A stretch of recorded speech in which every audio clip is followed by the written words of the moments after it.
ഇന്നത്തെ ഗോസ്പലിലെ അവസാനത്തെ വരി ഡിസ്റ്റർബിംഗ് ആണ്. സിനഗോഗിൽ നിന്ന് ഇറങ്ങിയ ഉടനെ തന്നെ ഫരിസേയർ ഈശ്വരനെ നശിപ്പിക്കാൻ വേണ്ടി ഹെറോദോസ് പക്ഷക്കാരുമായിട്ട് ആലോചന നടത്തി. അതിനകത്ത് രണ്ട് ഗ്രൂപ്പുകാരുണ്ട്, ഹെറോദീൻസ്, ഫരിസേയർ. ഈ രണ്ട് ഗ്രൂപ്പുകളും ശത്രു ഗ്രൂപ്പുകളാണ്. ഇവർ രണ്ടുപേരും യഹൂദരാണ്, പക്ഷേ ഐഡിയോളജി ഡിഫറൻ്റാണ്. ഹെറോദീൻസ് എന്ന് പറയുന്നത് ഹെറോദോസ് രാജാവിനെ സപ്പോർട്ട് ചെയ്ത ആൾക്കാരാണ്. ഹെറോദോസ് രാജാവിനെ അധികാരത്തിലേറ്റിയിരിക്കുന്ന റോമൻസാണ്. അപ്പോൾ റോമൻസിനെ സപ്പോർട്ട് ചെയ്യുന്ന ഗ്രൂപ്പുകാരാണ് ഹെറോദീൻസ് എന്ന് പറയുക. പക്ഷേ ഫരിസേയർ റോമക്കാർക്കെതിരെ സമരം നടത്തുന്ന ആൾക്കാരാണ്. കാരണം അവർക്ക് ഒരു രാജാവേ ഉള്ളൂ, അത് ദൈവമാണ്. അപ്പോൾ അവർ റോമൻസിനെ അക്സെപ്റ്റ് ചെയ്യുന്നില്ല, ഹെറോദോസിനെ അക്സെപ്റ്റ് ചെയ്യുന്നില്ല. അപ്പോൾ ഒരു കംപ്ലീറ്റ്ലി ഹെറോദോസിനും റോമൻസിനും എതിരാണ്. അപ്പോൾ അങ്ങനെ ഒപ്പോസിംഗ് ആയിട്ടുള്ള രണ്ട് ഗ്രൂപ്പുകാരാണ്. ഇവരൊരു വെർബൽ ഫൈറ്റ് അല്ല, പലപ്പോഴും യുദ്ധങ്ങളിലേക്ക് പോയ രണ്ട് ഗ്രൂപ്പുകാരാണ്.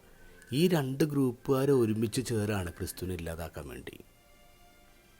ഒരു ക്ലാസിക്കൽ എക്സാമ്പിൾ പറയുകയാണെങ്കിൽ, ഇപ്പോൾ ബ്രിട്ടീഷുകാർ ഇന്ത്യയെ ഭരിച്ചുകൊണ്ടിരുന്നപ്പോൾ ബ്രിട്ടീഷ് പട്ടാളത്തിൽ ഇന്ത്യക്കാരുണ്ടായിരുന്നു, പിന്നെ ഇന്ത്യക്കാരായ ഫ്രീഡം ഫൈറ്റേഴ്സ് ഉണ്ടായിരുന്നു. ഈ രണ്ട് ഒപ്പോസിങ് ഗ്രൂപ്പ്സാണ്. അപ്പോൾ ഈ രണ്ടുപേരും തമ്മിൽ യുദ്ധം നടക്കും. അപ്പോൾ ഈ രണ്ടുപേരും കൂടി ഒരു കാര്യത്തിനോട് ഒരുമിച്ച് നിന്നാലോ? അതാണ് ഇന്നത്തെ ഗോസ്പലിൽ കാണുക. ഹെറോദോസുകാരും ഫരിസേയരും കൂടി ഒരുമിച്ച് വരിക. എന്തിനാ? ക്രിസ്തുവിനെ ഇല്ലാതാക്കാൻ. ഈ രണ്ട് കൂട്ടർക്കും ഇസ്രായേൽ രാജ്യത്തെക്കുറിച്ചൊരു വിഷനുണ്ട്, ഡിഫറെൻ്റ് ആയിട്ടുള്ള വിഷനാണ്.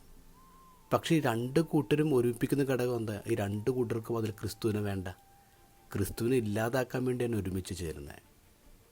ഇന്നത്തെ കോണ്ടെക്സ്റ്റിൽ നമ്മൾ ചിന്തിക്കുമ്പോൾ ക്രിസ്ത്യാനികളുടെ ഇടയിൽ ചില ഗ്രൂപ്പുകളുണ്ട്, എക്സ്ട്രീമായിട്ടുള്ള ചില ഗ്രൂപ്പുകളുണ്ട്. അവർ പറയുന്നത് അവർ ക്രിസ്ത്യാനികളെ സംരക്ഷിക്കുന്ന ആൾക്കാരെന്നാണ്. പക്ഷെ അതിനുവേണ്ടി ക്രിസ്ത്യാനികളെ പീഡിപ്പിക്കുന്ന, ക്രിസ്ത്യാനികളെ ഇല്ലാതാക്കൽ പ്രധാനമായ അജണ്ടയായിട്ടുള്ള ചില പ്രസ്ഥാനങ്ങളുമായിട്ട് അവർ കൈകോർക്കുമ്പോൾ അത് ശരിക്കും ക്രിസ്തുവിനെ കൊല്ലലല്ലേ?